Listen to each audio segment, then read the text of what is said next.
पण त्या तो सिनेमातून पैसे मिळत होते ना.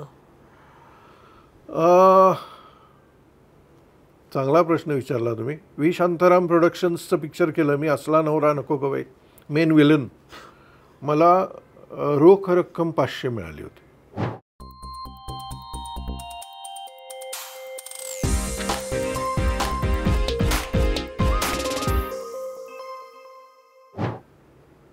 ₹500 मानधन माझं.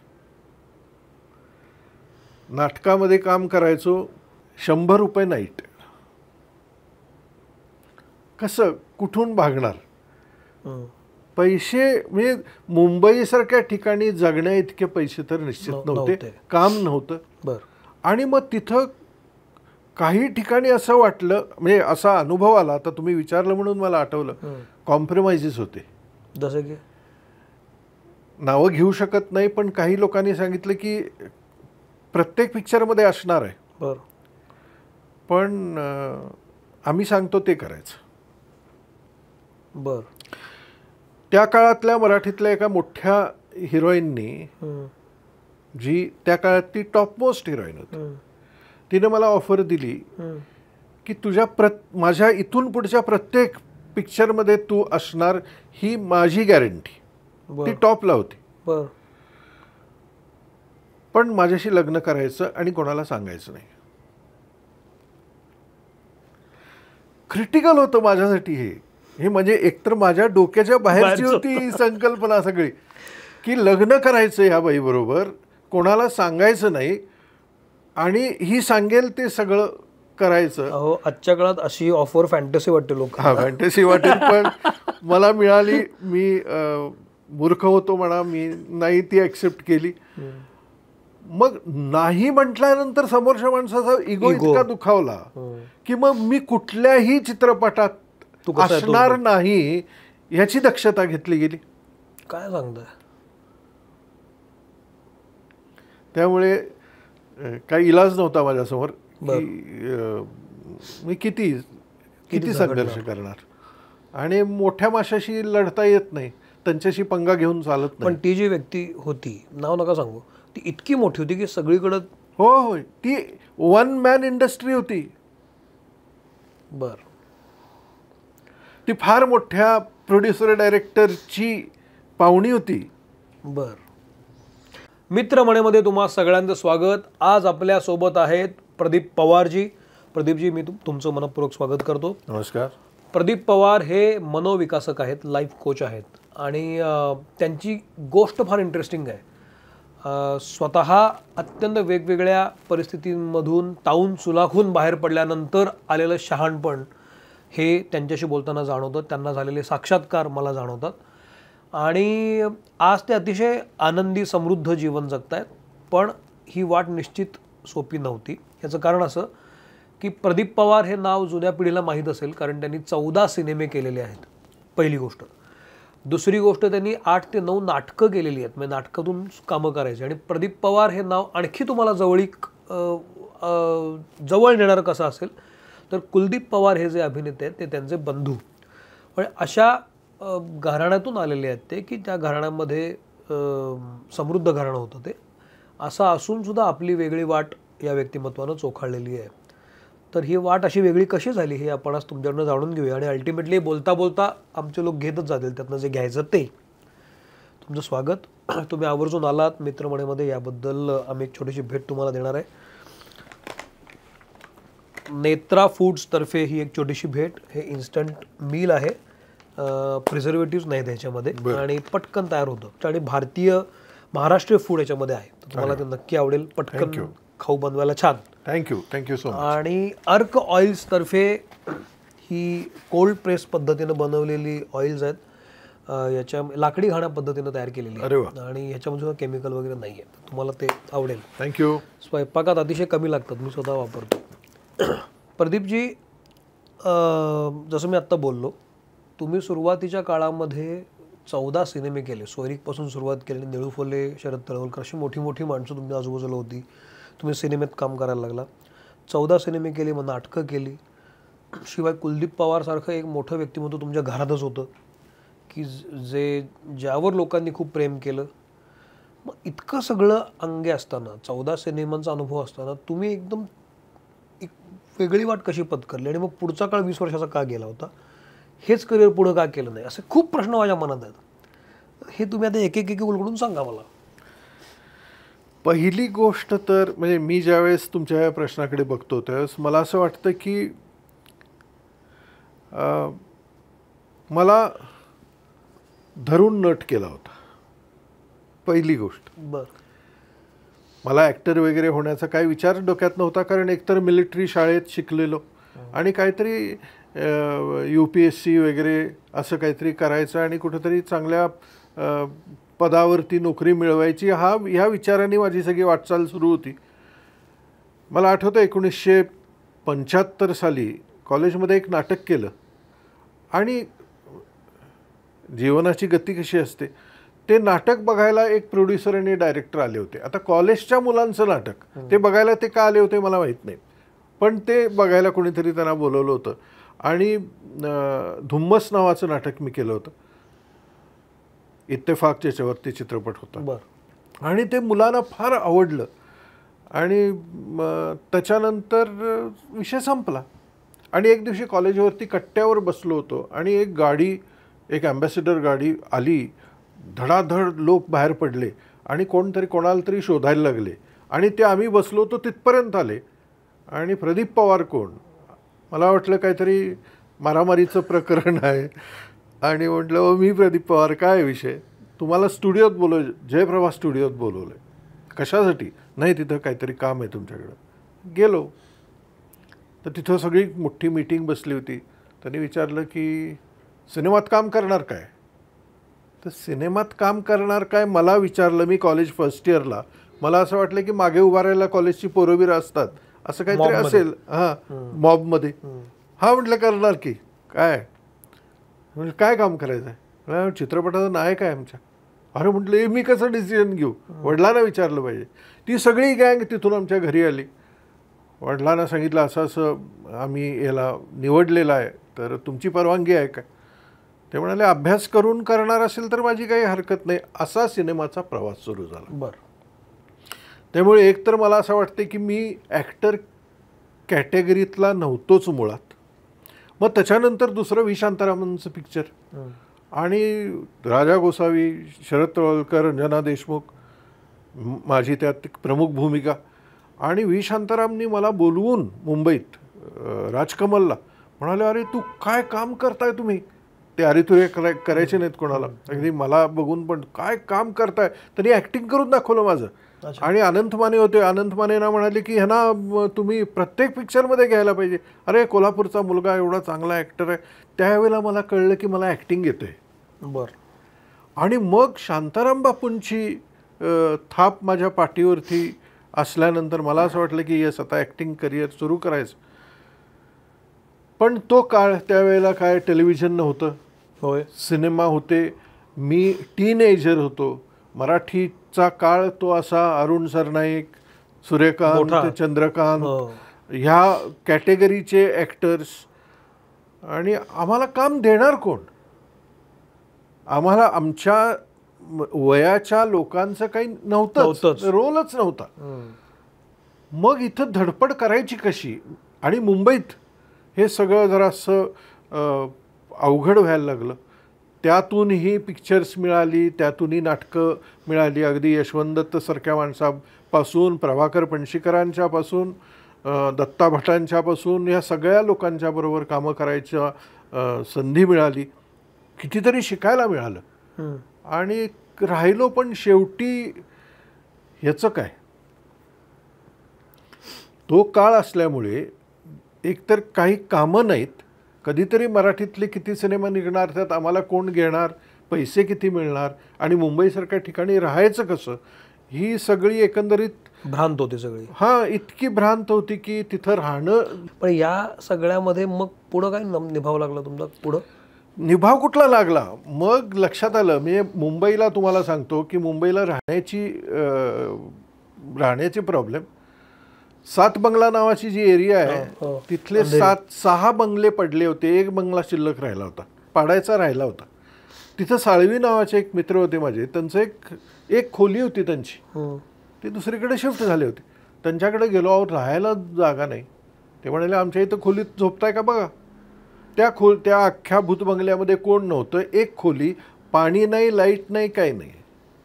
मी रोज शूटिंग वगैरे संपलं की यायचो, मेणबत्ती लावायचो, आजूबाजूला कुठंतरी काहीतरी बसायला मिळतंय का बघायचं. आंघोळ करायचा विषयच नसायचा. सकाळी उठून समुद्रात जाऊन आंघोळ करायची, असलं काहीतरी अतरंग. आणि जुहूचं आत्ताचं जे गार्डन आहे त्याच्या कट्ट्यावरती कितीतरी मी रात्र झोपून काढलेले आहेत. त्यावेळेला तिथं मोठं पाईपलाईनचं काम चालू होतं, मोठ्या पाईप्स होत्या, त्या पाईपमध्ये झोपून रात्र काढलेल्या आहेत. रात्री 3-4 वाजता पोलीस येऊन उठवायचे आणि तिथूनही हाकलून द्यायचे. पण मला एक सांगा, आता तुमचं नाव इतकं झालं होतं, शांताराम बापूंनी तुम्हाला पाठीवर थाप मिळाली म्हणजे आणि काय पाहिजे. पण मग अशा वेळेला हे काही सगळं जे घडत होतं, तुम्ही शांताराम बापूंकडे परत गेला नाही की असं व्हायला लागलं, मी काय करू, किंवा अशा कुठल्याही व्यक्तिमत्वाकडे गेला नाही तुम्ही की मला यातनं बाहेर काढा? नाही गेलो.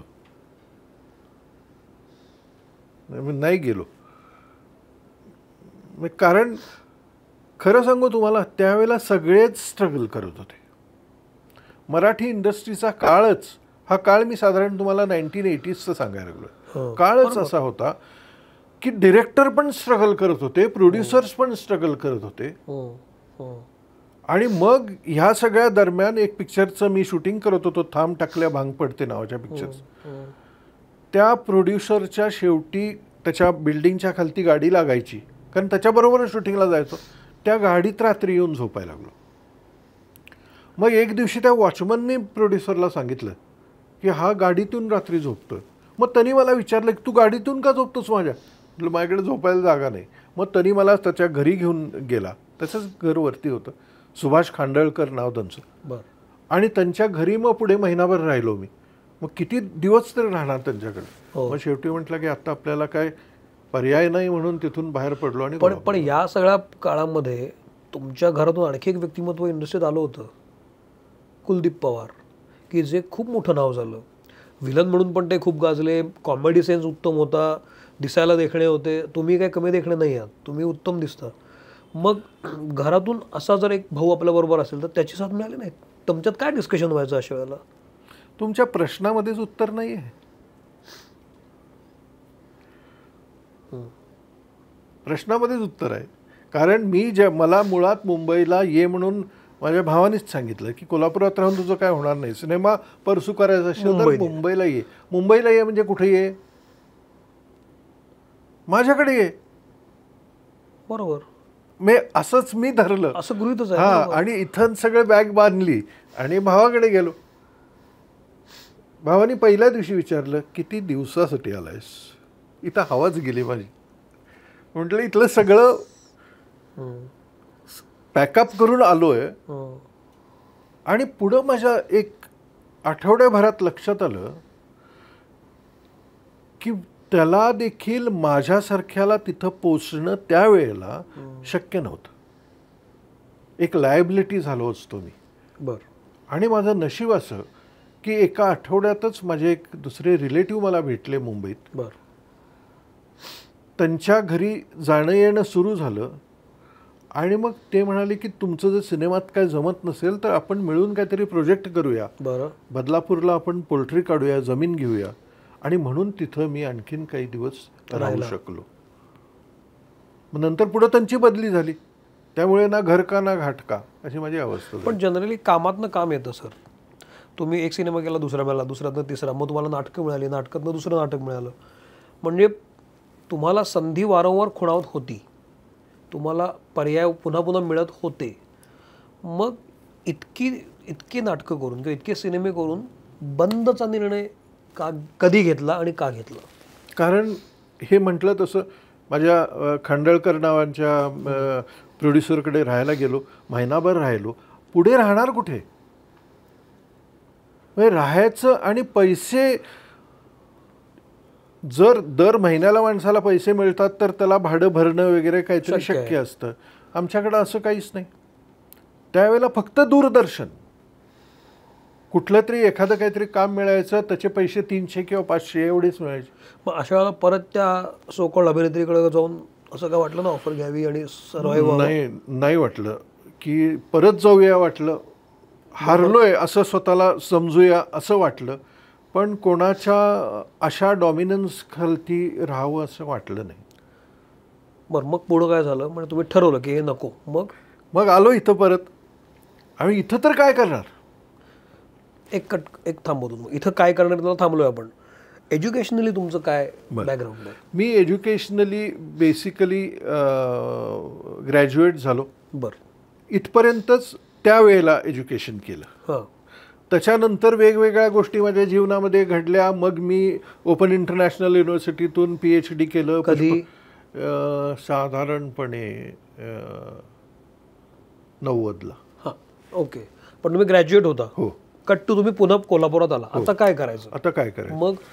मग वडील तसे व्यवस्थित होते. म्हणजे वडिलांचं बऱ्यापैकी नाव होतं. माझी आईची जी फॅमिली, त्यांनी म्हणजे कोल्हापूरची शुगर फॅक्टरी त्यांनी उभा केलेली अशी शिरगावकर फॅमिली, मोठी श्रीमंत फॅमिली कोल्हापुरातली. ह्यांच्या निमित्तानं कुठं नोकरी मिळते का बघण्याचा प्रयत्न केला. बरोबर. पण काय नोकरी वगैरे कोणी, वडिलांनी तर सांगितलं की तुमचं तुम्ही बघा, म्हणजे मला शिफारस करायला सांगायला पण येऊ नका, तुमचं तुम्ही बघा. आणि कोणीच नाही डायरेक्टली मदत केली. मग करायचं काय? तर मग एक पाहुणे होते, त्यांची शेती होती इथं पिराच्या वाडीला, कोल्हापूरपासून जवळ. ते म्हणाले की शेती करता काय? शेतीतलं पण माहीत नव्हतं, पण करायला पाहिजे म्हणून हो म्हटलं. आणि तिथं जाऊन पुढं 3 वर्ष शेती केली. ऊस लावला, भाजी लावली, सगळं अगदी ग्रास रूटपासून शिकलो. 1 एकर कोथमीर लावायचं ठरवलं. कोथमीर पेरायची असते कोणाला कशी माहिती? धणे आणले आणि म्हटलं आता धणे पेरायचे. अरे धणे ते आधी भरडायचे असतात हे माहिती कोणाला? पण मग असल्या सगळ्या बेसिक गोष्टी करत, ते शिकत, त्यातून पैसे मिळवत, असे बरेच उद्योग गेले. काही ना काहीतरी घडा. मग पेंटिंग करायचो. पेंटिंग म्हणजे चित्रकला, चित्र पेंटिंग करायचो. मग पेंटिंग करून लोकांना विकायचो. काहीतरी पैसे जनरेट व्हायला पाहिजेत की. बरं. असा शिक्षणाचा उपयोग झाला नाही? काहीच नाही. काय होणार? BA झालेल्या माणसाला काय शिपाई म्हणून पण कोण घेत नव्हते. हे मला शिपाई म्हणून पण कोणी घेतलं नाही. 14 सिनेमे केले होते तुम्ही. हो. इतकी नाटकं केली होती. आणि आता भ्रांत समोर होती की पुढे काय करायचं. अहो तुम्हाला गंमत सांगतो. नोकरी तर पाहिजे होती. सांगलीला एक दारूचा डिस्ट्रीब्युटर होता, देशी दारूचा डिस्ट्रीब्युटर. त्याला वसुली क्लार्क पाहिजे होता. त्याच्याकडे गेलो की वसुली क्लार्क, 500 रुपये पगार. त्यानं एकंदरीत माझ्याकडे बघितलं.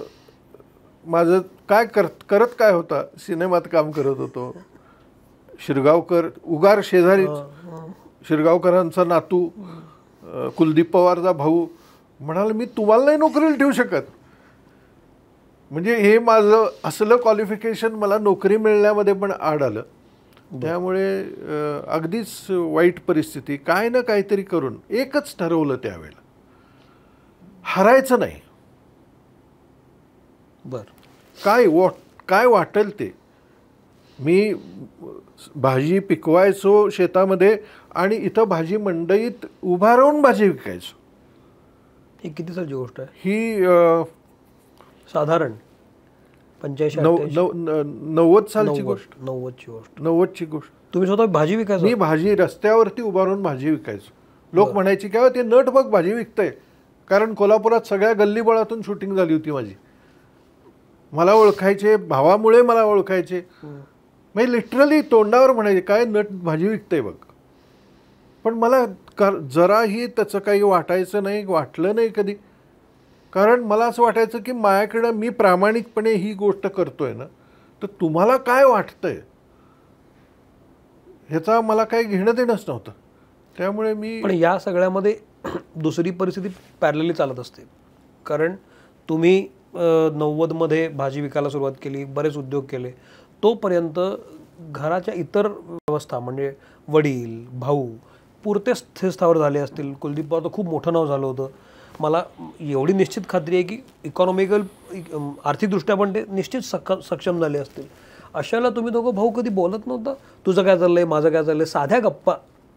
पण त्यांनी कधी तुम्हाला असं सांगितलं नाही की तू हे कर किंवा हे करू नकोस, किंवा तुम्ही म्हणून त्यांना सांगितलं नाही की मला इथनं असं करायचं, मी काय करू? असे दोन भावांमधला जो सर्वसाधारण संवाद असतो तो कधी झाला होता? एक तर काय होतं ना, ते माझ्यापेक्षा 7 वर्षांनी मोठे. हो. त्यामुळे आम्ही अगदी भाऊ अशा लेवलला नव्हतो, ते जरा फारच सिनियर होते. त्यामुळे त्यांच्याशी असा कधी बोलण्याचा प्रसंग आला नाही, मित्रत्वानं बोलण्याचा कधी प्रश्न आला नाही. आणि मला माहीत नाही, आता बघताना असं वाटतं की त्यांना बहुतेक कॉन्फिडन्स होता की हा कुठेही टाकला तरी तिथून परत बाउन्स करणार आहे.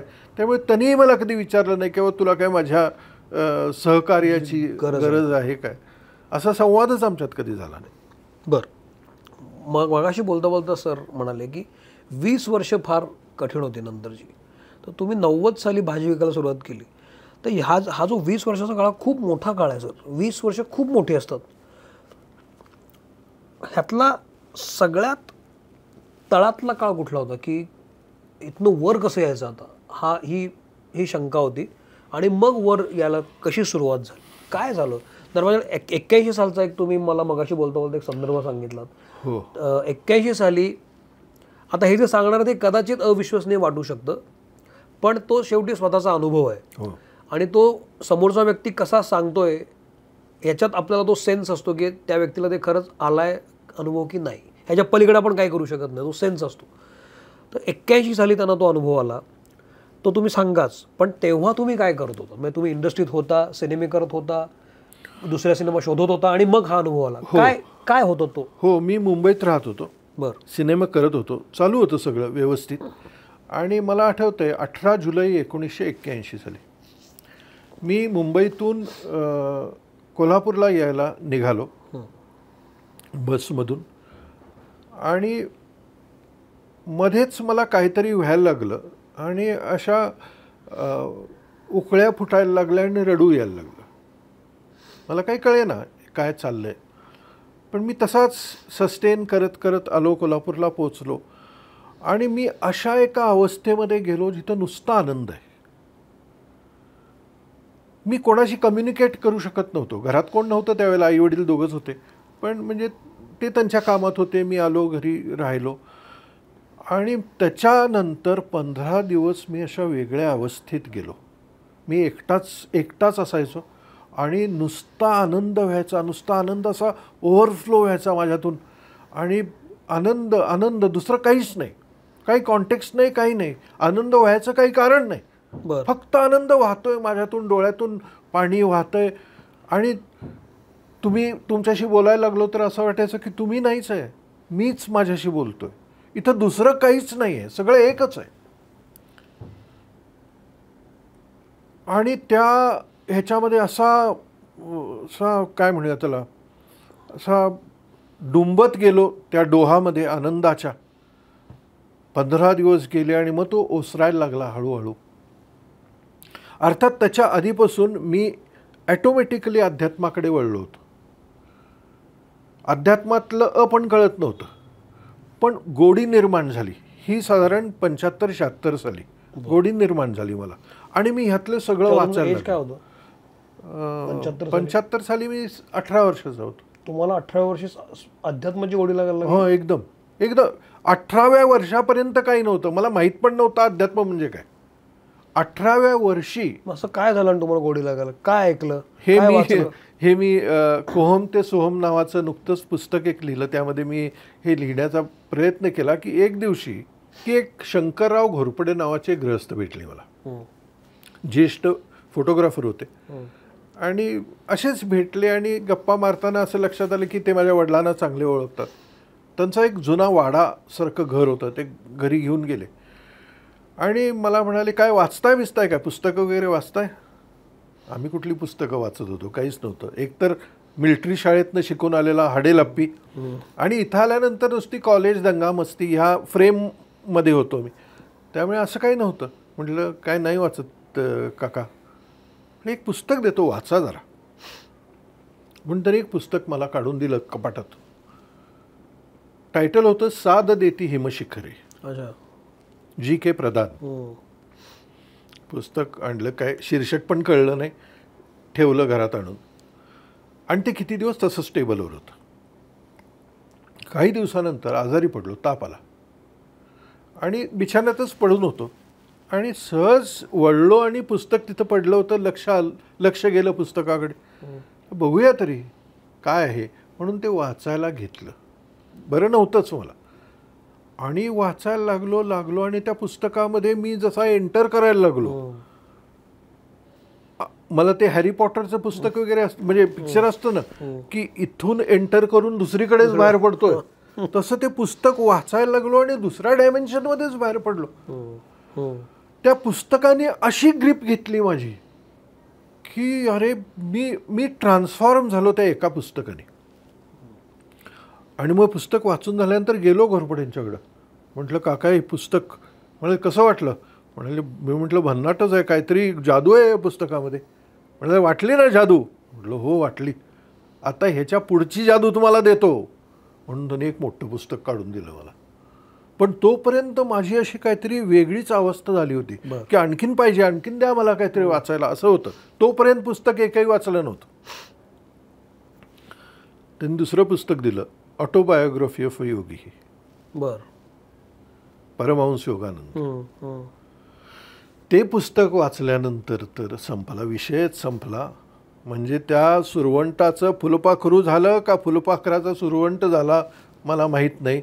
तोपर्यंतचा जो प्रदीप पवार नावाचा व्यक्ती होता तो संपला तिथे. आणि मग फक्त ह्या गोष्टीचा ध्यास लागला. आणि मग नुसतं अध्यात्म, बाकी सगळं आउट ऑफ कॉन्टेक्स्ट झालं. मग श्री अरविंद, मग ही सगळी मंडळी, अरविंदांची पुस्तकं युनिव्हर्सिटीतून जाऊन आणायचं. एक पानही कळायचं नाही, एक पान पण ते असं अंगाशी धरायला बरं वाटायचं. कॉलेजमध्ये ते पुस्तक, एवढं मोठं पुस्तक घेऊन जायचं. पुरवण्याची काय वाचतोस? Life divine. काय लिहिलंय? तुम्हाला कळणार नाही म्हणायचं. मलाच कळत नव्हतं, तर त्याला काय कळणार. पण काहीतरी एक जवळीक असली पुस्तकं गोळा करायला लागलो. मग भेटले ओशो, रजनीशांची पुस्तकं मिळायला लागली. आणि मग हे सगळं वेद, उपनिषद, भगवद्गीता, योग वशिष्ठ, हे सगळे बाकीचं सगळं पातंजली असू दे, अष्टावक्र असू दे, हे सगळं कळायला लागलं. आणि मग असं लक्षात यायला लागलं की हा फॉर्टे आहे आपला, आय बिलॉंग हिअर. माझी मला ओळख झाली पहिल्यांदा. आणि त्या दरम्यान ह्याच्या कॉन्टेक्स्टला तो 18 जुलै 81चा किस्सा. त्या दिवशी आपल्या डोळ्यामधून जे वाहतंय किंवा आपल्याला जे आत्ता होतं तो आनंदच आहे, हे कसं काय? कारण असं भरून येत होतं. नुसतं आनंद कळतो ना आपल्याला, जसं दुःख कळतं. आनंदाची जाणीव होते ना, पण तो आनंद ऑब्जेक्टिव्ह नव्हता. करेक्ट. मला हवी ती गिफ्ट तुम्ही दिली की आनंद होतो. करेक्ट. ऑब्जेक्टिव्ह आनंद. करेक्ट. हा आनंद ऑब्जेक्टिव्ह नव्हता, हा आनंद सब्जेक्टिव्ह होता. काही नाही आहे, मला काही मिळालेलं नाही आहे, पण नुसता आनंद होतोय. आनंदाची जाणीव तर आपल्याला होतेच, आणि म्हणून त्याला मी आनंद म्हणतो. काय इट वॉज ओनली आनंद, भरभरून वाहत होतो मी. पण त्यावेळेला त्या 15 दिवसामध्ये तुम्ही भौतिक जगातच होता ना? हो. भौतिक जगात आनंद मिळण्यासारखी परिस्थिती नव्हती, काहीच नव्हतं. पण मग हा तौलनिक अभ्यास त्या वेळेला होत नव्हता की काही कळतच नव्हतं, बाकी काही कळतच नव्हतं. ट्रान्समध्ये, हिप्नॉटिझममध्ये तो हिप्नॉटिस्ट कसा माणसाला ट्रान्समध्ये घेऊन जातो, आणि मग तो जोपर्यंत हिप्नॉसिसमध्ये आहे तोपर्यंत तो असतो. त्याला जर सांगितलं की तू शाहरुख खान आहेस, तू शाहरुख खान. 81 साली आलेली जी स्टेज आहे ती परत नंतर आली नाही? ती नाही परत आली. ती परत ती नाही आली. पण 2005 साली त्याच्यापेक्षा वेगळी एक आली,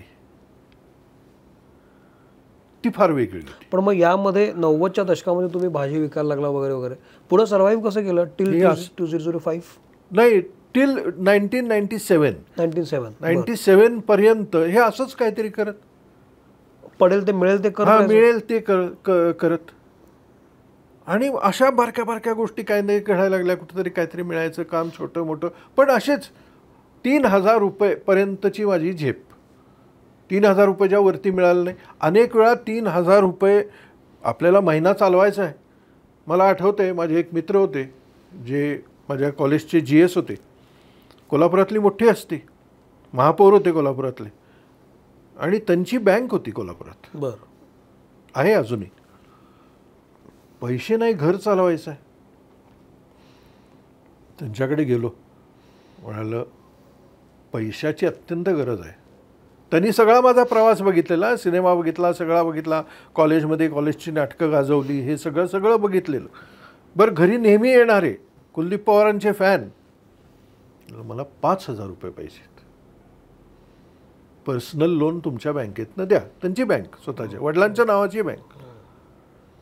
अरे काय, हे काय विचारणा झाली काय पदो बाबा, आत्ता करतो सगळं, हे कागद आण रे, हे अर्ज आण रे, सगळं लिहून. परवा दिवशी मीटिंग आहे आमची, सँक्शन करून घेतो. बायकोला येऊन सांगितलं, ह्या महिन्याचं तरी भागलेलं आहे, पैसे मिळणार आहेत. ओके. परवा दिवशी गेलो, जरा त्या आमच्या माणसानं एक ऑडिट काढलं आहे की तुम्हाला काय नोकरी नाही, काय नाही, तुम्ही भागवणार कसे. त्यामुळे नाही हो, सँक्शन होऊ शकत नाही. 5,000 रुपये देखील मला मिळू शकले नाहीत. अशी वाईट अवस्था. करणार काय. मग त्यावेळेला एक आयडिया सुचली. हे सगळं अध्यात्म, हे वाचन बिचन, ह्यातून स्वयंविकासाकडे माझा कल झाला होताच. स्वयंविकासावर एक पुस्तक लिहायचं असं ठरवलं. 97 मध्ये, 93 साली. 93 साली, बरं. आणि एक पुस्तक लिहिलं, व्यक्तिविकास नावाचं. पण एक विचारू, गैरसमज करून घेऊ नका, पण हा विकास नव्हता ना तुमचा, मग तो व्यक्ती विकासवर लिहू असं कसं काय वाटलं. Personality development. मी मिलिटरी शाळेत शिकलो असल्यामुळे मी ज्याला विकास म्हणत होतो, व्यक्तिमत्व विकास, म्हणजे पर्सनॅलिटी डेव्हलपमेंट. कपडे कसे घालायचे, कसं राहायचं, बोलायचं कसं, बसायचं कसं, शेक हँड कसा करायचा वगैरे, असल्या सगळ्या गोष्टी. ओके, बर. तो विकास नव्हता, हा असला विकास होता. आणि मग एकतर मराठी शिकलेलं नाही, मराठी शाळेत गेलो नाही, इंग्लिश शाळेतच गेलो, मराठी लिहिता येत नाही. कुठून कॉन्फिडन्स यायचा मला माहीत नाही. लिहिलं पुस्तक, पण लिहिलं त्यावेळेला पहिल्यांदा DTP आलं होतं. 40 का 70 रुपये एक पान DTPचं. बरं. कोल्हापुरात जयेंद्र पब्लिसिटी नावाची एक पब्लिसिटी होती. त्याचे जे मालक होते बाळासाहेब धोपेश्वरकर, त्यांचा आणि माझा एकदम जिव्हाळ्याचा संबंध होते. त्यांनी ते DTP मशीन आणलं होतं, म्हणजे कम्प्युटरवरती टाईप करायचं. त्यांच्याकडे गेलो, म्हटलं डॅडी पुस्तक लिहिलं आहे, DTP करून पाहिजे, पैसे नाही आहेत. बापरे, काय पैसे मागतोस माझ्याकडे, पैशाचा काय विषय काढतोस, DTP करून देतो तुझं. DTP करून दिलं. म्हटलं ओके, DTP झालं. प्रिंटिंग, रोहित वसा नावाचे आमचे मित्र, त्यांच्याकडे गेलो, त्यांची प्रेस. रोहित भाई पाहिजे आहेत छापून, पैसे नाही आहेत. तुम्हाला पैसे विचारलेत, छापून देणार. कागद, कोल्हापूर कागद केंद्र, तिथं गेलो. त्या ज्या मॅडम आहेत त्यांना म्हटलं, मॅडम कागद पाहिजे, पुस्तक लिहिलं आहे, पैसे नाही आहेत, घेऊन जावा, जमतील तेव्हा द्या. असं करून पुस्तक, 60 पानाचं पुस्तक तयार झालं. किंमत 60 रुपये. बरं. रोज सकाळी 5 पुस्तकं अशी मारायची काकोटीत, मोडकी लॅमिरेटा घ्यायची, गावभर फिरायचं. ओळखी सगळ्या होत्या. पोटेसाहेब चांगलं पुस्तक लिहिलं आहे, एक कॉपी घ्या विकत. मला नाही कोण म्हणायचं नाही. अशी 5 पुस्तकं जर विकली तर 300 रुपये मिळायचे. पुस्तकाला काहीतरी किरकोळ खर्च जो व्हायचा तो, नाही म्हटलं तरी 100-250 रुपये तरी दिवसाला मिळायचे. असे करून दर रोज मिळायचे नाही तसं नाही, पण 3,000 रुपयाचा निदान भागायचं, हा टार्गेट तरी. पण मग यामध्ये आता ही जी माणसं तुम्ही गोळा केलीत की पैसे नाहीत पण म्हणायचे करतो, ही माणसं कशी गोळा केली तुम्ही मग. कशामुळे तुमची एवढी मैत्री झाली होती? ती पूर्वीपासून होती. बाळासाहेबांचं माझं असंच प्रेम झालं. कसं झालं मला माहीत नाही. कुठल्या तरी त्यांचं एकदा लेक्चरला गेलो आणि नंतर ते म्हणाले तुला काय प्रश्न असतील तर मला भेटायला येत जा. असं भेटायला गेलो आणि त्यांची माझी एक जवळीक झाली. म्हणून बाळासाहेब. रोहित वसांचे वडील रॉकेट इंजिन्स कोल्हापुरात ज्यांनी सुरू केलं ते मोठे वसा, मोठी फॅमिली, ते आणि माझे वडील बालमित्र म्हणून त्यांची लहानपणापासूनची मैत्री. आणि हे जे कोल्हापूर कागद कंदरवाले होते त्यांचं राजारामपुरीत पूर्वी कलकत्ता स्टोअर म्हणून दुकान होतं खेळण्याचं. आणि माझे आई वडील त्यावेळेला राजारामपुरीत राहायचे. ते बाहेर संध्याकाळी गाडी काढून फिरायला गेले की मला त्या खेळण्याच्या दुकानात टाकायचे, खेळत बस, असे त्यांचे माझे संबंध. ते पुढे असे कामी आले. पण मग पुस्तक आल्यानंतर तुमचं एकीकडे भागायला लागलं, पण मे बी नाव पण व्हायला लागलं असेल, पुस्तकं वाचायला आवडली असतील लोकांना, असं काही रिएक्शन? हा, ते पण नाव बी होणं इतकं काय त्या पुस्तकात जीव नव्हता. पण भागत होतं माझं, एवढं झालं. पण त्यानंतर एक काय झालं, कुठून ना कुठून तरी लोकांना कळायला लागलं की हे आपल्याकडे एक इक्वेशन कसं आहे की पुस्तक लिहिणारा विद्वान, एक इक्वेशन आहे. त्या इक्वेशनमुळे काही लोक मला मग लेक्चरला बोलवायला लागले. कॉलेजेस व्यक्तिविकासावर पुस्तक होतं ना, पर्सनॅलिटी डेव्हलपमेंट. कॉलेजच्या लोकांना वाटायला लागले की मग आमच्या मुलांशी येऊन बोला. 300 रुपये मिळायचे मला लेक्चरला. मग असं करत करत जरासं गती वाढायला लागली. आणि ह्या पॉइंट नंतर मला एक फार विलक्षण गोष्ट कळली, जिथून माझं आयुष्य पूर्ण बदललं. कुठली? 2005ची? नाही, 5च्या आधीची. हे सगळं करत असताना माझ्या हाती एक फार विलक्षण गोष्ट लागली, ज्याला ऊर्जेचं शास्त्र म्हणतात, energy dynamics. Consciousness research, quantum physics, या सगळ्यांचं ते एक मिश्रण होतं.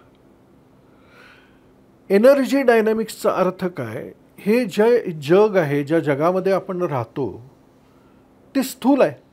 इथं सगळं स्थूल आहे ना. आपण स्थूल आहोत, ज्याच्यावरती बसलोय ते स्थूल आहे, हे बाकीचं सगळं घर आहे हे स्थूल आहे. इथं स्थूलामध्ये जगतोय आपण. पण एनर्जी डायनॅमिक्स असं म्हणायला लागलं की इथं स्थूल काहीच नाही आहे, जरी तुम्हाला ते स्थूल भासत असलं तरी. आईन्स्टाईनचा फॉर्म्युला आहे E=mc². म्हणजे एनर्जी आणि मॅटर इंटरकनेक्टेड आहे आणि इंटर ट्रान्सफरेबल आहे. आणि मग मला त्यातून असं कळायला लागलं की ज्याला मी स्थूल म्हणतोय, मला पैसे पाहिजे होते. पैसे माझ्यासाठी काय आहेत? स्थूल आहेत. मी ते नोटांच्या स्वरूपामध्ये बघतो. करेक्ट. एनर्जी डायनॅमिक्स असं म्हणायला लागलं की जरी ते स्थूल असलं तरी इन रियालिटी ते ऊर्जा आहे. कारण त्या पैशामध्ये जरी तुम्ही इलेक्ट्रॉन मायक्रोस्कोप घेऊन गेलात तर त्याच्या आतल्या पहिल्या मॉलिक्युलर स्ट्रक्चर, मग ॲटॉमिक स्ट्रक्चर, मग सब ॲटॉमिक स्ट्रक्चर, मग न्यूक्लियस, आणि त्याच्या सगळ्या आत गेलं तर नुसतं एनर्जी आहे. मग इन रियालिटी ते पैसे एनर्जीच आहेत आणि मी देखील एनर्जीच आहे. इथं मला एक महत्त्वाचा सिद्धांत कळला, ज्याला रेझोनन्सचा सिद्धांत म्हणतात, थेअरी ऑफ रेझोनन्स. रेझोनन्स म्हणजे, आता थोडक्यात तुम्हाला सांगतो, तुम्हाला माहीत असेलच, एखाद्या स्टेजवर जर 2 तंबोरे आपण ठेवले, लावून तंबोरे व्यवस्थित ठेवले, आणि एक तंबोरा जर छेडला तर दुसरा आपोआप वाजतो. याला सिम्पॅथेटिक रेझोनन्स म्हणतात. याला वाजवायला लागत नाही, आपोआप वाजतो. म्हणजे समान फ्रिक्वेन्सी एकमेकाला ट्यून अप होते. हे कळल्यानंतर पुढं कळलं की माझे विचार आणि माझ्या भावना ही कंपन आहेत. बरोबर. करेक्ट. EEG वरती देखील आपण म्हणून त्या सेन्स होतात. हां, कारण ती कंपन आहेत, व्हायब्रेशन आहेत. मग मला जीवनामध्ये जर यश हवं असेल तर मी कुठल्या फ्रिक्वेन्सीला पाहिजे? यशाच्या फ्रिक्वेन्सीला पाहिजे. मला जर इथं आत्ता रेडिओ मिरची लावायची असेल, हं. माझ्याकडे एक ट्रान्झिस्टर आहे अशी आपण कल्पना करू. हा ट्रान्झिस्टर आहे माझ्याकडे. मला रेडिओ मिरची लावाय, इथं कुठं दिसते का रेडिओ मिरची या सगळ्या आपल्या स्पेसमध्ये? दिसत नाही आहे की नाही? ऑफकोर्स आहे. मग मला रेडिओ मिरची हवी असेल तर मला 98.3 ट्यून केलं पाहिजे. करेक्ट. तर ह्या सगळ्या अदृश्य गोष्टीमधनं ते तुम्हाला कॅच इथं कॅच होणार. करेक्ट. सिमिलरली मला हे कळलं की मी ज्या यशाच्या मागे 20 वर्ष लागलेलो आहे, ते यश जर मला ट्यून करायचं असेल त्याच्याशी, माझ्या जीवनामध्ये त्याला जर आणायचं असेल तर मला यशाच्या फ्रिक्वेन्सीला यायला पाहिजे ना. करेक्ट. आणि मी आत झाकून बघितलं तर मी अपयशाच्याच फ्रिक्वेन्सीला. एवढा संघर्ष बघितल्यानंतर मला लक्षात आलं होतं की अरे आपलं एवढा सिनेमा झाला, एवढे लोक भेटले, एवढं शांताराम बापूंसारख्या माणसाचं कौतुक मिळालं, झालं काय आपलं? आपण कमनशिबी आहे. ज्योतिषशास्त्र केलं त्या काळात, वास्तुशास्त्र केलं, न्यूमरॉलॉजी केली, या सगळ्या लोकांना भेटून आलो. ते म्हणाले की नाही, तुमच्या नशिबातच यश नाही आहे हे, आणि त्याच्यावरती शिक्कामोर्तब झालं. म्हणजे मी अपयशी आहे आणि तुलनेनं भाऊ यशस्वी व्हायला लागला, नावारूपाला आलेला आहे. कुलदीप पवार म्हणून महाराष्ट्रात लोक ओळखायला लागलेले आहेत. आणि मी हे कुलदीप पवारचा भाऊ, मला अस्तित्वच नव्हतं. त्या सगळ्या गोष्टींमुळे आणि सतत येणाऱ्या अपयशामुळे मी अपयशाच्या फ्रिक्वेन्सीला आहे हे माझ्या लक्षात आलं. पण याच्यामध्ये एक प्रश्न महत्त्वाचा विचारतो. तो जो रेझोनन्स थेरी तुम्हाला कळली, साक्षात्कार जो कळला, तो अचानक कसा समजला? काय घडलं आणि ते लक्षात आलं की मला हे सगळं करायला पाहिजे, ही फ्रिक्वेन्सी आणली पाहिजे, रेझोनन्स थेरी असं सांगते, हे असं अचानक सकाळ उठून कळलं नसेल, काहीतरी घडलं असेल आणि मग तुम्हाला ते, कारण सायन्स आहे याच्या मागे. हो, नाही, मला तुम्हाला म्हटलं तसं जेव्हापासून साद देती हिमशी खरे पुस्तक मिळालं तेव्हापासून वाचायचा नाद सुरू झाला. करेक्ट. आणि the Tao of physics, Fritjof Capra नावाच्या लेखकाचं पुस्तक हातात आलं, द टाओ ऑफ फिजिक्स. आणि दुसरं पुस्तक आलं, डान्सिंग वुली मास्टर्स, गारिझुकाओ. ही 2 पुस्तकं वाचल्यानंतर मला हे लक्षात आलं की आपण ज्या विश्वामध्ये राहतो आहे ते एनर्जीचं विश्व आहे, पण आपण वागतोय असे की हे स्थूलाचं विश्व आहे. Fair enough. त्याच्यामुळे मी इकडे आता मला कळलं की मी अपयशाच्या फ्रिक्वेन्सीला ट्यून झालोय, मला यशाच्या फ्रिक्वेन्सीला यायला पाहिजे. 100 पैकी 90 लोकांना माहीत असते, पण ते यायचं कसं कळत नसतं. येस. तुम्ही कसं आला? भाग्य भाग्य का कृपा माहीत नाही. परवा तुम्हाला माहिती आहे प्रेमानंद महाराज ज्यांनी अनुष्का शर्मा आणि विराट कोहली त्यांना भेटायला गेले आणि ते त्यांना सांगतायत की काय म्हणतात त्याला, नाव मिळणं, पैसा मिळणं, कीर्ती मिळणं हे पुण्य आहे. त्यांनी सांगितलेली गोष्ट सांगतो तुम्हाला, हे पुण्य आहे. कारण तुम्ही पूर्वकर्मामध्ये, पूर्वजन्मामध्ये तुम्ही असं काहीतरी करत आलेलं आहे जे संचित तुमचं तुम्हाला फळ आत्ता मिळतं, ते फळ मिळालेलं आहे, ते पुण्य आहे, कृपा नाही आहे. मग कृपा काय? तुम्हाला तुमच्या आत वळवणं ही कृपा आहे. तुम्हाला मी कोण आहे ही जाणण्याची प्रेरणा होणं ही कृपा आहे. आणि प्रेमानंद महाराज त्यांना म्हणतात की तुम्ही जे काय त्यांचं राधे राधे आहे किंवा जे काय आहे हे म्हणत गेलात तर तुम्ही कृपेकडे वाटचाल कराल. पुण्य सोडून द्या, पुण्याला काय एवढी व्हॅल्यू नाही, कृपेला महत्व आहे. मग कसं तुम्ही कसं वळला कृपेकडे? कृपा झाली असंच मी आत्ता म्हणतो. कारण मला हे कळलं की हे कशात आहे, अपयश कशात आहे. पहिलं माझ्या विचारांमध्ये अपयश आहे. तो विचार इतका कंडेन्स झाला आहे अपयशाचा की तो आता नुसता विचारांपुरता राहिलेला नाही आहे, तो भावनेमध्ये मुरला आहे. मग काय माझ्या मनामध्ये असुरक्षितता आहे, भीती आहे, चिंता आहे, बरोबर, टेन्शन आहे. हे सगळ्या लोकांनी मला सपोर्ट केला नाही याचा राग आहे. हम्म. ज्याने मला धुडकावलं, जसं मगाचं सांगितलं तुम्हाला 5,000 रुपये दिले नाहीत, अशा लोकांच्या विषयी तिरस्कार आहे. बरोबर. आपल्याकडे काहीतरी क्वालिटी असून आपली काही किंमत नाही जगामध्ये, याची सल आहे. हे जे इमोशन्स आहेत हे सगळे घर करून होते माझ्यात. आणि ही कृपा जी झाली, माझ्या हातात मला इमोशनल फ्रीडम टेक्निक सारखं तंत्र सापडलं. कारण ही काढायची कशी, ठरवून नाही काढता येत ही, कारण ही चिकटलेली असते आत. आणि इमोशनल फ्रीडम टेक्निक मला कळणं ही माझ्या जीवनामध्ये झालेली कृपा. आणि ती कळल्यानंतर मग त्यावेळेस काय, कसं तरी एक पुस्तक सापडलं. त्या काळातला इंटरनेट, डायल एम काय म्हणायचे त्याला आता, डायल 1, तो कितीतरी वेळ नुसता बफरच होत राहायचा. 1 तास लागायचा 10 मिनिटाचा व्हिडिओ बफर व्हायला. अशा परिस्थितीमध्ये मला ते सगळं सापडलं. मी ते करायला लागलो, स्वतःवर प्रयोग करायला लागलो. आणि हळूहळू हे जे सगळं स्टोअरमध्ये ठेवलं होतं ना माझ्या, हे निघायला लागलं.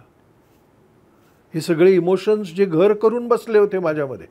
कारण नुसत्या विचारावर फ्रिक्वेन्सी ठरत नाही, विचार बदलता येतात. विचार बदलता येतात. भावनेमध्ये फ्रिक्वेन्सी ठरते. अच्छा. ही भावना आणि ही जडत्वाची भावना तशी राहते.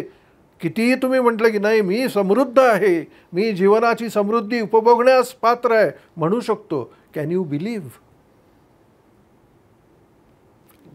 असं म्हणतात की one can never become rich, one can never become rich by feeling poor.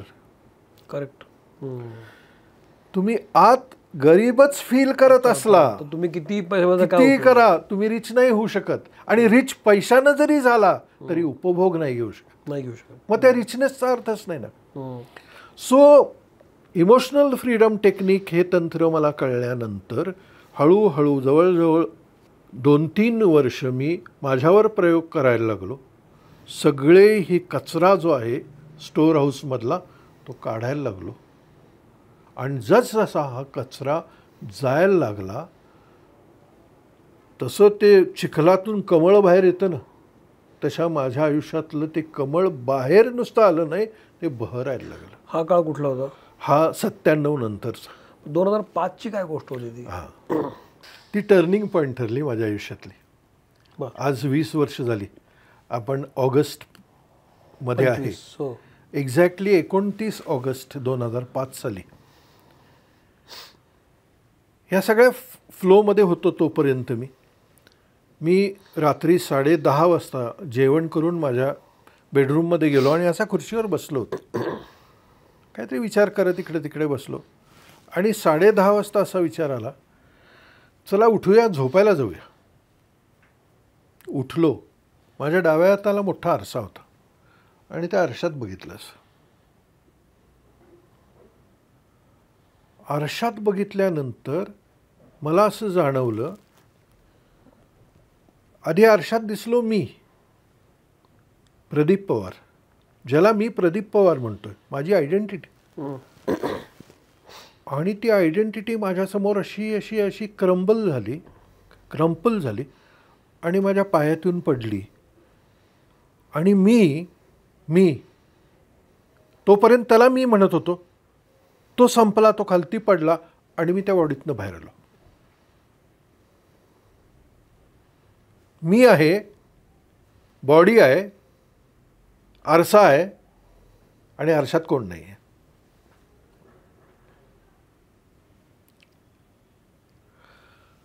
असं काहीतरी विलक्षण रिव्हिलेशन होतं की मी ज्याला प्रदीप पवार म्हणून त्या बॉडीमध्ये समजतो आहे, तो बॉडीमध्ये नाहीच आहे. मी बॉडीच्या बाहेर आहे. मी अनंत आहे. मी मर्यादित प्रदीप पवार नाही आहे, आयडेंटिटी युक्त. मी अनंत आहे. हे रिव्हिलेशन माझ्या आयुष्यातलं इतकं विलक्षण होतं की मी त्या प्रदीप पवारपासूनच मुक्त झालो. आणि मग लक्षात आलं की प्रदीप पवार हा जो फॉर्म आहे, ज्याला आपण प्रदीप पवार हे नाव दिलेलं आहे, त्याची एक गती आहे. मग त्याची गती त्याच्या कर्माप्रमाणे असू शकेल, बरोबर, पण त्याची गती माझ्याशी संबंधित नाही आहे. कारण मी तो नाहीच आहे. मी निर्लेप आहे. मगचा प्रवास 20 वर्ष झाली, त्यानंतर काय बदललं? सगळंच बदललं. त्याच्यापासूनची काय त्याचं जे असोसिएशन होतं, ऑब्सेशन होतं, मी प्रदीप पवार आहे ही जी भावना होती तीच संपली. मला कळलं की ज्याला मी प्रदीप पवार म्हणतोय तो मी नाही आहे. व्यवहारामध्ये आहे, कारण व्यवहारामध्ये असलाच पाहिजे तो, पण इन रियालिटी मी नाही आहे तो. मग मी कोण आहे? मी अनंत आहे, मी अनादी आहे, मी अचल आहे. आणि तो जो स्पेक्ट्रम सापडला तो लक्षात घ्या. सगळ्यात महत्त्वाची गोष्ट इथं ही आहे की तो पूर्ण आहे. प्रदीप पवार अपूर्ण आहे. त्याला काहीतरी सतत मिळवायचं आहे, त्याला काही मिळवायचंच नाही. आणि मग त्याला प्रदीप पवार म्हणता येत नाही, कारण त्याला नावच नाही आहे. तो निर्गुण आहे, निराकार आहे. ते स्वतःचं स्वरूप ज्यावेळेस त्या प्रदीप पवारला सापडलं, सब अंधेरा मिट पण गया. त्याची प्रदीप पवार पासून सुटका नाही ना अजून. पूर्ण सुटका आहे, पूर्ण सुटका आहे. त्या प्रदीप पवारचा सुटका नाही आहे. म्हणजे ते जे तत्व आहे त्याच्यावरती प्रदीप पवार आता निर्लेप तव्यावरती टाकलेल्या गोष्टीसारखा आहे. निर्लेप तव्यावर जर तुम्ही अंड टाकलं तर तो शिजतोय, पण तव्याला चिकटत नाही ना. पण तव्याची सुटका नाही ना अजून, कारण ते अंड त्याच्यावर आहे. ते जोपर्यंत ते आहेत तसे सगळ्यांच्या मध्ये मीच आहे ना. ते फॉर्म आहेत, फॉर्म राहणार. पण मी प्रदीप पवारपासून मुक्त झालो. प्रदीप पवारचं आयुष्य चालणार आहे त्याच्या गतीनं. मला तुमच्या या भावनेबद्दल पूर्ण आदर आहे. एक भाग. ह्याची दुसरी बाजू अशी पण असू शकत नाही का सर, हे तुमच्या मनाचे खेळ असू शकत नाहीत? नाही. सायकोलॉजिकल इश्यूज असू शकत नाहीत? हा अनुभूतीचा भाग आहे. किंवा ही जबाबदारी, किंवा त्याचं जबाबदारीचं ओझं असतं प्रदीप पवार असण्याची जबाबदारी, ते बॅगेज असू शकत नाही की ते बॅगेज नको आहे आता मला? तो घेतोयच ना. तो जो आहे फंक्शनल प्रदीप पवार जो आहे तो ही जबाबदारी घेऊन गाडं हाकतोच आहे ना. एक फंक्शनल प्रदीप पवार आहे आणि एक एसेन्शियल प्रदीप पवार आहे. बर. एसेन्शियल. मला माहिती आहे मी कोण आहे आता. मी त्या प्रदीप पवारमध्ये गुंतलेलो नाही आहे, पण प्रदीप पवारला एक स्वभाव आहे, प्रदीप पवारची एक ट्रॅजेक्टरी आहे. त्या ट्रॅजेक्टरीप्रमाणे प्रदीप पवारला गाडी हाकायचीच आहे. त्या रिस्पॉन्सिबिलिटीतून प्रदीप पवार मुक्त नाही झालेला. पण प्रदीप पवारचंच ओझं संपलेलं आहे. मग या 20 वर्षांमध्ये तो अनुभव आल्यानंतर दैनंदिन जगण्यामध्ये म्हणा, व्यवहारामध्ये काय बदल असं झालेत? काय तुमचं विजडम कसं आलंय? काय सांगू शकाल तुम्ही? म्हणजे हा झाला अनुभूती, जी अतिशय सब्जेक्टिव्ह आहे, तुमची अतिशय व्यक्तिगत बाब आहे. तुम्ही जे मला आरशाची गोष्ट सांगितली जे काय झालं, तर तुमचा व्यक्तिगत अनुभव आहे हा. मी केवळ हो म्हणण्यापुरतंच, कारण तो तुम्हाला आलेला आहे. पण ते जेव्हा मला फरक त्या दैनंदिन जगण्यामध्ये दिसायला लागतो, तेव्हा मला असं वाटायला लागतं की हां, कदाचित खरंच असं झालं असू शकेल. तर ते घडल्यानंतर 20 वर्षांमध्ये जो हा बदल आहे की मी तो नाही आहे आता, तो वेगळाच आहे. तर हा जो बदल तुम्ही घेऊन वावरताना काय बदल झाले? ॲप्रोचमध्ये काय बदल झाले? माणसांच्या दैनंदिन व्यवहारामध्ये काही बदल झाले का? तुमच्या व्यवसायामध्ये काही बदल झाले का? असे काही सांगू शकाल का? काय दृष्टिकोन कसे? पहिली गोष्ट जाग आली. जाग ह्याची आली की तो जो प्रोग्रॅम्ड व्यक्ती आहे तो मी नाही आहे ह्याची जाग आली. तो प्रोग्रॅम्ड आहे. DNA असेल, जे काय असेल त्याचा स्वतःचा स्वभाव असेल, सगळं तो प्रोग्रॅम्ड आहे. मी त्याच्या मागचा आहे, त्यामुळे मी द्रष्टा झालो. पहिली गोष्ट. त्यामुळे त्याच्याकडे मी बघत राहिल्यामुळे त्याच्यामध्ये होत्या ज्या इम्प्युरिटीज होत्या त्या इम्प्युरिटीज गळून पडायला लागल्या आणि तो कितीतरी सजग झाला. बरं. त्याची प्रत्येक ॲक्शन ही सजगतेतनं यायला लागली, रिॲक्टिव्ह होत नव्हती. आज देखील रिॲक्टिव्ह होत नाही, प्रोॲक्टिव्ह होते. Are you understanding? Reactive and proactive. So तो रिॲक्शन संपलं. पहिली गोष्ट ही जाग आली. त्यामुळे या माणसाला आत्ता, कारण गंमत बघा, माणसाचा सगळ्यात मोठा प्रॉब्लेम कुठून सुरू होतो माहिती आहे? त्याच्या मनातून. मार्क ट्वेन म्हणतो की I had a lot of problems in my life, out of which some actually happened. हे जे हजारो प्रॉब्लेम्स मधनं जो जातोय ते कोण जातं? मन जातं. ऍक्च्युअली आपण नसतोच. ही जागृती ज्यावेळेस येते त्यावेळेस ही मनाची जी काही दूषितता आहे किंवा सतत मनामुळे अस्वास्थ्य निर्माण होण्याचं जे काय रिझन्स आहेत, कारण आहेत, त्यातूनच आपण मुक्त होतो, स्वस्थ होतो. सो पहिली गोष्ट जी झाली, स्वस्थ झालो. दुसरी गोष्ट अशी झाली की ती जी हाव आहे ना त्या माणसाची, हे पाहिजे, ते पाहिजे, ते पाहिजे, सतत पाहिजे. भोक पडलेल्या बॅरलसारखा माणूस असतो. त्याला कितीही भरा ते त्याला कमीच असतं. पण भरलेल्या अवस्थेमध्ये एकदा गेलं की ती अस्वस्थता संपते.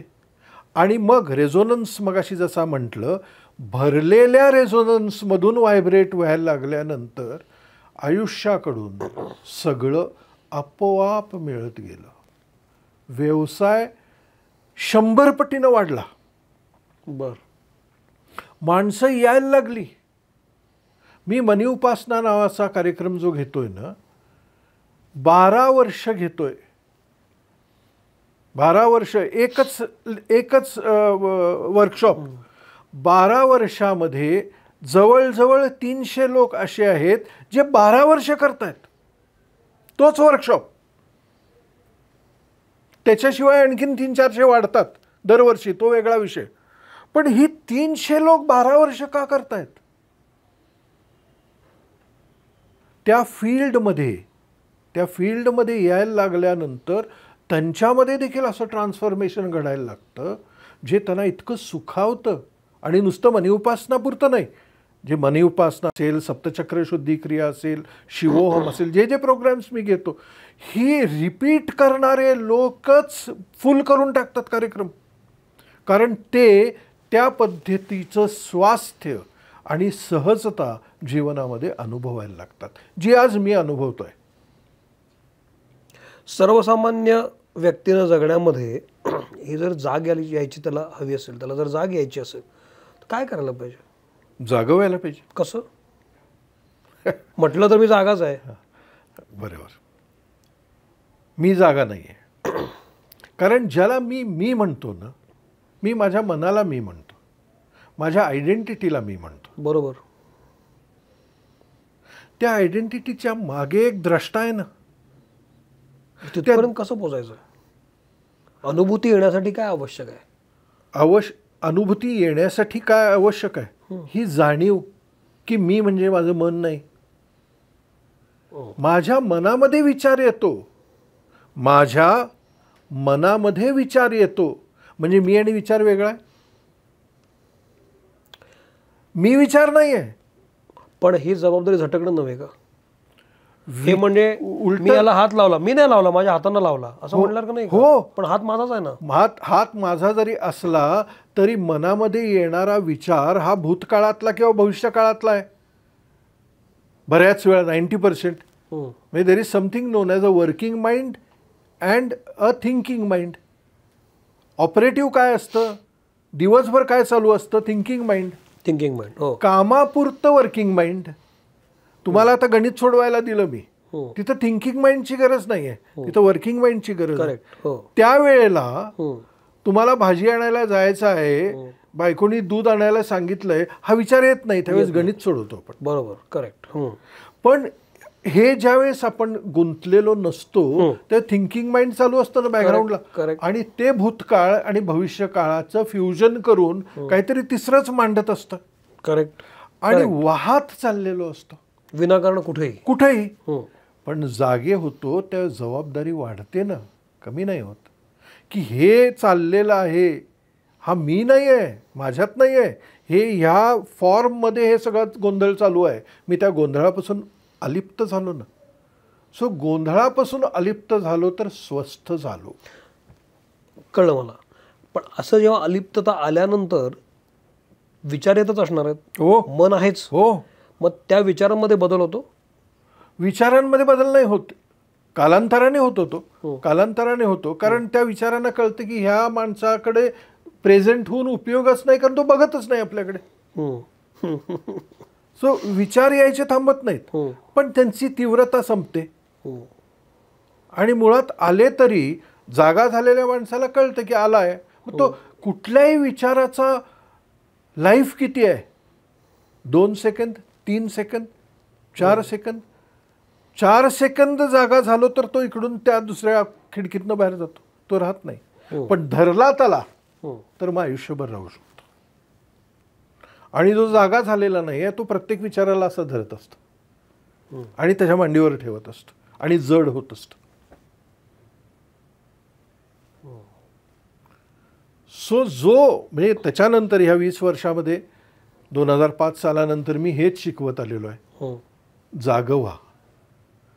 आणि त्याच्यासाठी दरवर्षी शिवहोम नावाची कार्यशाळा जी घेतो, 3 दिवसाची निवासी कार्यशाळा असते, त्यामध्ये प्रत्यक्षात प्रत्येक स्टेपला जाऊन अनुभव देण्याचा प्रयत्न करतो. सोपं नाही आहे. हजारो साल, हजारो वर्ष ते मन चिकटलेलं आहे हो मला. त्यातनं असं बाहेर पडणं सोपं नाही आहे, पण कुठंतरी सुरुवात तरी केली पाहिजे.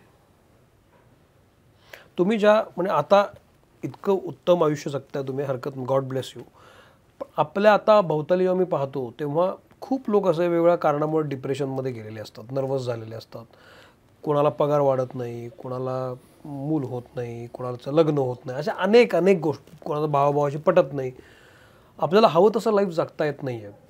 त्याला फक्त आपण कारणीभूत नसतो तर भवताल पण कारणीभूत असतो. अशामुळे जे लोक आता नर्वस झालेले असतात तर त्यांच्यासाठी तुम्ही काय सांगाल? त्यांनी काय सुरुवात केली पाहिजे की यातनं बाहेर येण्यासाठी? मुळात साहेब लक्षात घ्या, फार महत्त्वाचा प्रश्न तुम्ही मला विचारलात आणि मला एक त्याच्यावरती महत्त्वाचं उत्तर द्यावंसं वाटतं की आपणच कारणीभूत असा असतो असं नाही. तुम्ही म्हणालात हे बाकीचं सगळं भवताल कारणीभूत आहे. आणि हवाईयन विचार पद्धती हे सांगते की हा पॅराडाईम ज्यावेळेस बदलतो, हा कन्स्ट्रक्ट ज्यावेळेस बदलतो की बहुताल कारणीभूत आहे माझ्या ह्या प्रॉब्लेमसाठी, त्यावेळेला लाईफ बदलतं. कारण हवाई लोक असं म्हणतात की तुमच्या एक्सपिरियन्समध्ये, अनुभवामध्ये जे येतंय त्याला तुम्हीच कारणीभूत आहे. बरं. तुमच्या अनुभवात जर वाईट बॉस मिळाला असेल, तो वाईट बॉस कारणीभूत नाही आहे. तुमची काहीतरी कांड केलेलं आहे, तुमचं कुठल्या तरी लेवलला काहीतरी बिघडलेलं आहे. तुम्हाला मूल होत नसेल, प्रॉब्लेम तिथं नाही आहे, कुठंतरी तुमच्यामध्ये आहे. साहेब माझ्याकडे एक मुलगी आली, लग्न होऊन 7 वर्ष झाली होती. इंटरेस्टिंग आहे म्हणून सांगतो. आणि रडायला लागली की मूल होत नाही, इतका प्रयत्न केला, असं तसं. मी तिला म्हटलं की बाळ डोळे झाक आणि नवऱ्याचा विचार कर, किती प्रेम वाटतंय मला सांग 0 to 10च्या स्केलला. 1 मिनिटात डोळे उघडले. 10 वाटतंय म्हणाली. म्हटलं 10 वाटतं, 10 प्रेम वाटते तुला नवऱ्याबद्दल? हो म्हणाली. म्हटलं परत डोळे झाक, जराशी प्रामाणिक हो आणि उत्तर दे. बराच वेळ डोळेच उघडले नाहीत तिनं. आणि ज्यावेळेस डोळे उघडले तेव्हा डोळे डबडबले होते. मला म्हणाली 1 पण वाटत नाही. म्हटलं का? लग्न झालं त्यावेळेस बिदाईच्या वेळेला, बघा कशी गंमतशीर गोष्ट आहे, बिदाईच्या वेळेला तिच्या बहिणीच्या नवऱ्यानी जाताना तिला जवळ घेतलं, रडत होती म्हणून. हा विषय घरी गेल्यानंतर त्यानं काढला की तुझं आणि त्याचं काहीतरी आहे म्हणून त्यानं तुला जवळ घेतली. आणि त्यांनी इतका तिच्यावरती नंतर त्या पॉईंटनी अत्याचार केला की त्याच्याबद्दल इतका तिरस्कार तिच्या मनामध्ये निर्माण झाला. म्हटलं, बाळ, ज्या माणसाविषयी इतका तिरस्कार आतमध्ये आहे त्याचं मूल व्हावंसं वाटेल काय? घळाघळा रडायला लागली मुलगी. म्हणाली, आज कळलं मला मूल का होत नाही, काय करू? मी म्हटलं, हे कर, तो तिरस्कार काढून टाक, मूल पाहिजे असेल तर. दुसऱ्या वर्षी तिला गर्भधारणा झाली. जबाबदार कोण? सो बहुताल ज्याला आपण म्हणतो ते आपलंच रिफ्लेक्शन आहे. सो हे लोक म्हणतात की तुम्ही तुमच्यातला हा कचरा काढून स्वच्छ जर राहायचा प्रयत्न करायला लागलात तर बहुताल पण बदलायला लागतं. ओके, तुमचा मुद्दा मला कळला. आता परत आपण वर्तमानामध्ये येऊया आणि थोडंसं भूतकाळामध्ये पण जाऊया. मग आपण थांबूया. तुम्ही जो मगाशी आपण बोलता बोलता मुद्दा आला की सिनेमे, नाटकं, आणि मग त्यातून तुम्ही बाहेर आला, आता तुम्ही खूप छान जगताय, लोकांचं जगणं छान करताय, छान. पण अभिनय ही गोष्ट अशी आहे ना की तुम्ही वयाच्या कुठल्याही टप्प्यावर करू शकता. मग आता इतकं सगळं छान चाललंय, छान दिसतंय, बरं चाललंय, ओके आहे सगळं, तसं परत वाटत नाही की परत आता आपण थोडंसं अभिनयाकडे जाऊ, करून बघू, जे कधी काळी शांताराम बापूंनी सांगितलं होतं की अरे तुला जमतंय, तू करायला पाहिजेस, असं वाटत नाही की परत एक ट्राय मारायला पाहिजे, करून बघू, दरवाजे उघडू? नाही वाटत. मी थर्ड क्लास नट आहे हे मला माहिती आहे. म्हणून मी तिकडे जाण्याचाही प्रयत्न करणार नाही. मग आता हे ठरलेलं हेच मुक्त झालो आणि काय पाहिजे. वा, प्रदीपजी, मला तुमच्याशी बोलून छान वाटलं. मला खात्री आहे की या गप्पांमधून तुम्हाला हवं ते घेतलं असणार आहे.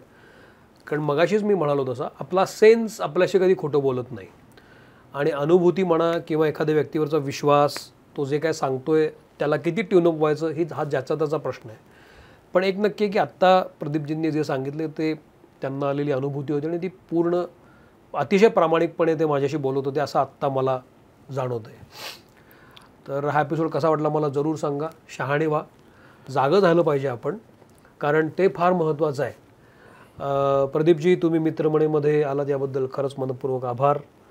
त्याआधी त्यांनी काही पुस्तकं लिहिली आहेत, ती पाहूया काय आहेत. मुळात आम्ही कोल्हापुरी, त्यामुळे तुम्ही एवढी छान छान गिफ्ट्स माझ्यासाठी आणली तर आमच्याकडून पण तुमच्याकडे काहीतरी जायला पाहिजे. तर जे पुस्तक माझं फार वाचलं गेलं, समृद्धीचा साक्षात्कार, हे 26वी आवृत्ती आहे ह्याची. 2005 साली लिहिलं पुस्तक हे. तर हे एक पुस्तक तुम्हाला देतो. जीवन समृद्ध होण्याचे 9 सिद्धांत यामध्ये आहेत. त्याच्यानंतर जीवन मी आनंदी माझं कसं बनवलं हे 18 सिद्धांत मी यामध्ये मांडलेले आहेत. त्याच्यानंतर गेले 30 वर्ष मी ज्या गोष्टी लोकांना शिकवल्या ह्या ऊर्जेच्या, ह्या सगळ्या मी ह्या पुस्तकात एकत्रित केल्या. 21 ऊर्जास्त्रे. कारण आज मी आहे, उद्या नसीन, विसरून जातील लोक. पण ह्या पुस्तकाच्या निमित्ताने 30 वेगवेगळे टेक्निक्स, आपलं आयुष्य कसं त्याला आकार देता येऊ शकतो हे या पुस्तकात मी मांडलं. आणि शेवटी हे पुस्तक कोहम ते सोहम, ज्या पुस्तकाने मला माझ्यापासून मुक्त केलं, हे प्रवास माझा या पुस्तकामध्ये मांडलेला आहे. आणि नुसता प्रवास नाही आहे, ज्याला मुक्त होण्याची प्रेरणा आहे, ज्याच्यावरती कृपा झालेली आहे, ती कसं मुक्त व्हायचं, त्या मीपासून कसं मुक्त व्हायचं हे यामध्ये मांडलेलं आहे. हे आपल्याकडे देत आहे. थँक्यू. हे निश्चित वेळ काढून वाचावं. आणि चला मंडळी, 4 पुस्तकं वाचली की मला आणि काय करायची गरज नाही. हो, मला आता काय करायची गरज नाही आहे. नाही, पण थँक्यू व्हेरी मच. इथं मी थांबतो. मित्रमंडळीचा एपिसोड कसा वाटला मला जरूर सांगा. मी सोशल मीडियावर आहे. आणि नीट राहा. चांगली माणसं जोडली जाणं फार महत्त्वाचं आहे. आज प्रदीप पवार आपल्याशी जोडले गेलेले आहेत. इथं थांबतो. भले ते घडो. Thank you sir. नमस्कार.